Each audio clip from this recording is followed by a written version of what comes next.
자, 이 얘기를 3위와 5위 얘기를 지금부터 차례로 해보겠습니다. 오늘 조국 후보자의 출근길은 평소와는 좀 달랐습니다. 낮은 자세가 좀 엿보이기도 했는데요. 같이 화면으로 만나보시죠.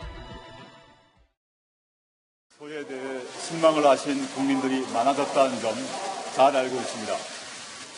저는 집안의 가장으로, 아이의 아버지로 더 세심히 살폈어야 했다고 생각합니다.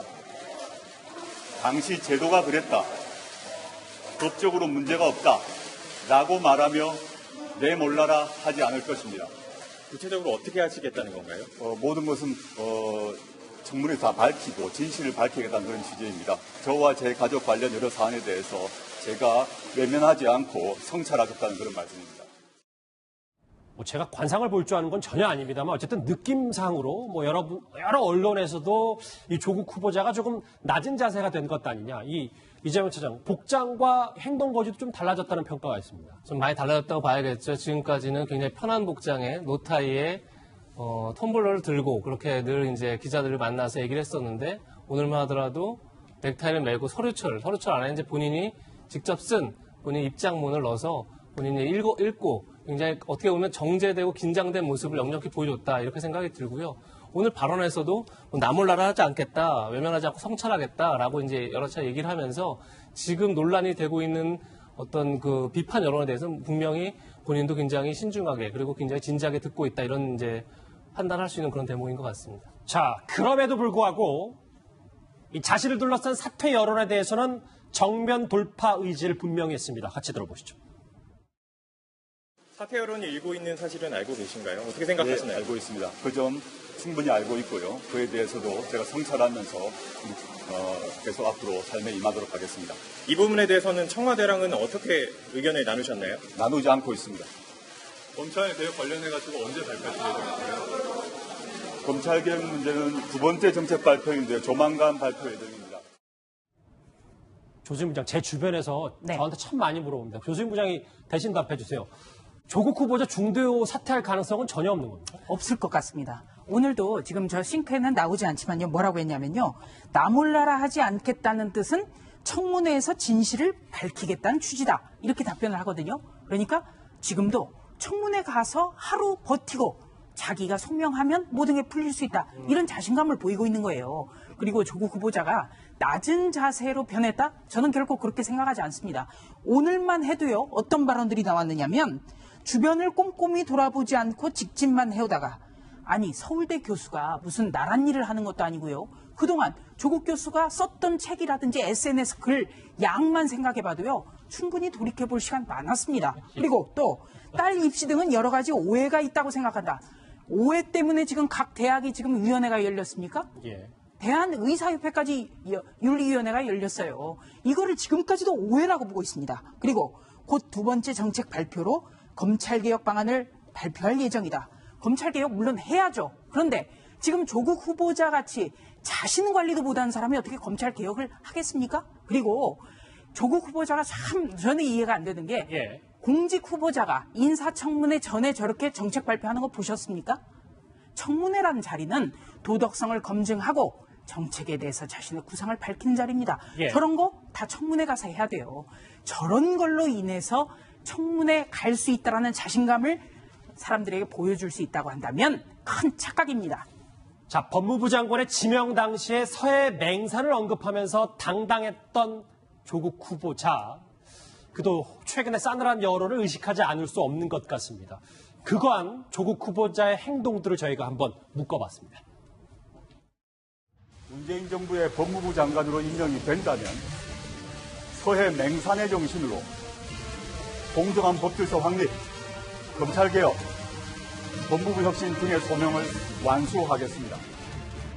저는 28년 전 그 활동을 한 번도 숨긴 적이 없습니다. 자랑스러워하지도 않고 부끄러워하지도 않습니다. 오늘은 법무부 장관이 된다면 펼쳐보고 싶은 법무검찰 정책을 국민들 앞에 직접 밝히고자 합니다. 보도자료를 통해 이미 밝혔듯이 제 딸이 문제 논문 덕분에 대학 또는 대학원에 부정 입학했다는 의혹은 명백한 가짜뉴스입니다. 과거 영상 쭉 보셨습니다. 자, 그런데 말이죠. 저희가 생각하는 것과는 조금 다르게 조국 후보자 논란을 바라보는 청와대 인식은 좀 거리가 있어 보입니다.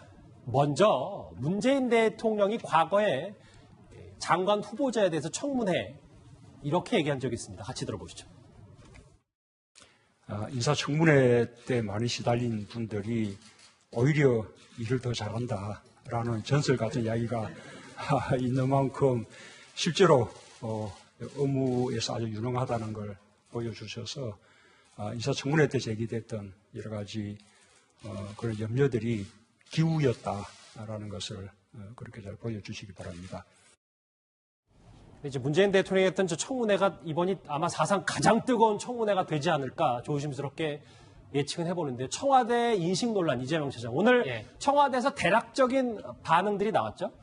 그렇습니다. 청와대는 여전히 뭐 청문회 가야 된다 뭐 이런 입장이 틀림없는 사실인 것 같고요. 그러니까 지금 당장 뭐 조국 후보자를 이 상황에서 뭐 아까 중도 사퇴의 가능성을 여쭤봤었지만 중도 사퇴거나 그럴 가능성은 없다. 끝까지 가겠다 뭐 이런 입장이 뭐 틀림없어 보이고요. 다만 이제 지금 결국은 어떻게 보면 문재인 정부가 스스로 촛불 정부를 자임했던 것 자체가 어떤 반칙과 특권 이런 걸 거부하고 여러 차례 얘기했지만 뭐 기회는 공정하고 그다음에 결과는 정의롭다 이런 얘기를 여러 차례 했었는데 지금 과연 현 정부의 어떻게 보면 가장 대표되는 인사가 바로 조국 후보자인데 조국 후보자가 보인 행태가 특히나 이제 2030을 중심으로 해서 이것이 과연 공정이냐 이것이 과연 정의냐라는 이제 물음이 계속 이어지고 있는 상황이죠. 그렇기 때문에 저는 역시 이 현 정부도 지금 정권에게 고민이 많을 테고 주말까지 여론을 좀 많이 보면서 다음 주에 좀 어떤 여러 가지 좀 시나리오를 놓고 좀 고민하고 있지 않을까 이런 생각이 듭니다. 배정찬 소장님, 여론조사 전문가이시잖아요. 이게 궁금한데 물론 뭐 대체적으로 지금 뭐 이 제목 좀 바꿔주시겠어요? 아까 걸로? 예. 보통 분들은 이제 문재인 대통령 때문에 조국 후보자 때문에 문재인 대통령 지지율이 깎아먹었다라고 얘기를 하지만 이 추세를 봤을 때 정말 그런 건지 좀 분석이 필요합니다. 영향이 없다고 할 수가 없죠. 그러니까 이게 6월달 조사, 7월달 조사 8월인데 6월에는 경제 관련 악재가 좀 있었어요. 그래서 부정이 오차 범위 내에 높게 나타났는데 7월에는 대일 이슈가 지배적이었거든요. 이러면서 지지층들이 결집하면서 대통령의 지지율이 50%대로 올랐습니다. 그런데 지금 보면은 대통령 지지율이 또 부정이 긍정보다 오차 범위 내이긴 하지만 높은 이런 데드 크로스 결과로 나타났어요. 그런데 이 결과를 가만히 보면 지금 대통령 지지율이 특별하게 내려갈 게 없는데 일본 이슈에서 조국 후보자 관련된 이슈로 전환이 됐습니다. 자, 그런데 이 대통령의 핵심 지지층들이 40대 화이트 칼라 사무직, 이 수도권, 여기가 콘크리트 지지층이에요. 이들이 어떤 사람들이냐면 굉장히 보편적이고 평균적인 우리의 근로소득자들입니다. 이들이 영향을 받을 수가 있는 거죠. 이러면서 정당 지지율에까지도 영향을 줍니다. 지금 더불어민주당 지지율은 대통령 지지율과 연동이 돼 있어요. 그렇죠. 대통령 지지율이 내려가면 내려가는 형태고, 그런데 보면은 또 다른 정당의 지지율에는 변화가 없습니다. 그러니까 여기서 우리가 주목을 해야 될 부분은 지지율에 3대 변화가 있다. 대통령 지지율이 콘크리트 지지층을 중심으로 해서 조금 흔들렸다. 그다음에 정당 지지율은 대통령 지지율에 영향을 받았다. 그런데 이게 총선까지도 영향을 줄 수가 있어요. 앞으로. 왜냐? 지금 지지율의 뚜렷한 변화를 보인 쪽은 오히려 콘크리트 지지층은 아직까지는 버티고 있지만 주로 부산, PK 지역, 그다음에 20대, 그다음에 이 가정주부층은 지난 한 주 새에 같은 조사기관의 조사를 보면은 변화가 있어요. 그래서 이건 부산 20대 가정주부층은 총선에까지도 영향을 줄 수 있는 지지율의 변화다. 한 가지만 더 말씀드릴게요. 조국 교수와 관련된 여론이 불과 지난주에는 이 정도로 악화되지가 않았습니다. 13일 큰 위협이 아니었어요. 근데 18일 딸의 문제가 불거지면서 한번 이번 주부터예요. 하향 꺾입니다. 근데 또 한 번 21일 조사에서도 하향 꺾입니다. 그러니까 이게 추이를 보면 뭔가 개선되거나 반전이 돼야 되는데 그렇지 못하다는 거예요. 왜? 이슈 자체도 조국 교수와 관련된 다 이슈를 보시면 앞으로 나올 이슈는 뭘까? 조국 후보자 관련된 이슈가 유지될까? 아니면 지소미아로 넘어갈까? 이것도 중요해 보입니다. 총선이 한 반년 더 남았는데 영향이 있을 것이다라는 분석도 했습니다. 야당에서는요, 조국 후보자를 향해서 청문회 하루만 버티겠다는 꼼수다. 검찰 조사부터 받아라 이렇게 주장했습니다. 같이 들어보시죠. 단언컨대 조국은 청문회 자리에 앉을 자격도 없는 사람입니다. 조국은 그동안 드러난 의혹들과 고소고발에 대해서 검찰의 엄정한 수사부터 받아야 합니다. 조국 후보자 장녀의 입시 부정 의혹은 국회 인사청문회와는 별개로 검찰 수사를 통해 실체적 진실을 규명하는 것이 합당합니다. 조국의 정의는 조국 캐슬과 함께 무너졌지만 윤석열의 정의만큼은 공고하게 살아있음을 이번 기회에 국민 앞에 보여주리라 기대합니다. 야당의 목소리들이 점점 커지고 있습니다. 자, 결국 키는 정의당이 쥐고 있다. 이 말 또 나오고 있습니다. 그런데 오늘 정의당 심상정 대표가 오랜만에 입을 열었습니다. 같이 들어보시죠. 20, 30대는 상실감과 분노를, 40, 50대는 상대적 박탈감을, 60, 70대는 진보 진영에 대한 혐오를 표출하고 있습니다. 그동안 조국 후보자는 위법이냐 아니냐는 그런 법적 잣대를 기준으로 의혹 사안에 대응해 왔습니다. 그러나 조국 후보자의 딸에 대한 국민의 분노와 허탈감은 법적 잣대 이전의 문제입니다. 국민은 특권을 누린 것이 아닌가, 그리고 그 특권은 어느 정도였는가 것을 묻고 있는 것입니다. 심상정 대표 말 버틸 수 있겠어요? 심 대표까지 이 정도면 상황이 많이 심각한 거 아닙니까? 네. 정의당으로선 당연히 이런 이야기가 진즉 나왔어야 돼요. 저는 굉장히 늦었다고 생각합니다. 왜냐하면 연동형 비례대표제 같은 일종의 패스트트랙에 오른 법안 처리 문제 때문에 지금 계속해서 입장을 내지 않았거든요. 정의당은요, 이름 자체가 정의라는 단어가 들어가 있어요. 그렇기 때문에 이런 말이 굉장히 늦게 나왔지만 다행이다, 이렇게 생각이 되고요. 지금 법무부 장관 같은 경우에는 법무검찰에 하는 역할, 법의 집행기관이에요. 법무부는요, 법뿐만 아니라 규칙, 법령, 시행령, 과태료 이런 것까지 다 총괄을 해요. 그런데 지금 조국 후보자에게 밝혀진 것만 지금 여러 가지가 있지 않습니까? 가령 위장 전입 하나만 봐도 그거는 현행법 위반인 것이죠. 그렇기 때문에 조국 후보자가 버틸 수 있을까? 본인은 버틸 수 있을 거라고 생각할 수 있을지 모르겠지만 여기서 잘 판단을 해야 된다. 이런 말씀을 드리고 싶습니다. 잘 판단해야 된다. 김탄 변호사님, 어제 저녁에 민주당 의총이 있었는데, 의원총회가 있었는데, 여기서 밀리면 내년 총선도 밀리고 대통령에게 타격 준다. 후보자 지명을 다시 고려한다는 말이 공개적으로 나오면 안 된다. 이런 말이 오고 가서 이것도 현실 인식이 좀 부족한 거 아니야라는 얘기도 있습니다. 그러니까 이제 지금 이제 국민의 여론들이 좀 안 좋아지고 있는데 어쨌든 여당 의원들 입장에서는 내년 총선에 지금 야당도 마찬가지고 내년 총선에 무슨 이제 시계가 가 있지 않겠어요? 그럼 결국 총선에 내가 다시 배지다는데 뭐가 유리한가 판단을 하는 거예요. 여기서 민심이 안 좋으니까. 그러니까 조국 후보자를 여기서 낙마를 청와대에 건의하고 그리고 민심을 수습하는 것이 내 배지 다시 내년에 다는데 유리할 것인지, 아니면 여기서 밀리면 야당의 공세가 세지고 대통령이 레임덕이 올 수도 있고 그리고 검찰 개혁도 안 좋아지고 더 유력한 대선 후보 하나가 없어지니까 차기 정권 재창출도 힘들어지고 너무 정치공학적으로만 생각하는 거 아니에요? 요걸 이제 두 개 지금 이익 균형을 하는 건데 제가 봤을 때는 아마 버티기로 민주당에서 한 여러 가지 이유들이 있겠지만 그 중에 하나는 야, 총선 아직 많이 남았잖아. 이것도 있을 거예요. 그러니까 만약에 내년 올 12월에 이런 문제가 터졌으면 12월, 1월, 2월 금방 총선입니다.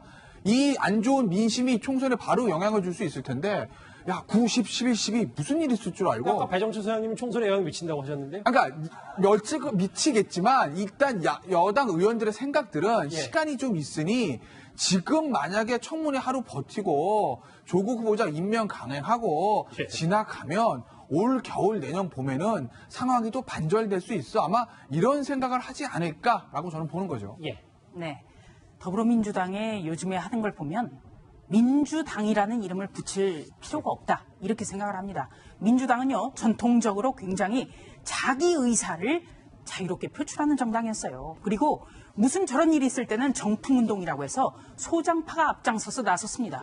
지금 초대선 중에 바른 말 하는 사람 아무도 없어요. 오히려 지도부 눈치를 봅니다. 그리고 우상호, 이인영 이런 분들이 과거 소장파였거든요. 알겠습니다. 지금은 군기반장으로 변신했어요.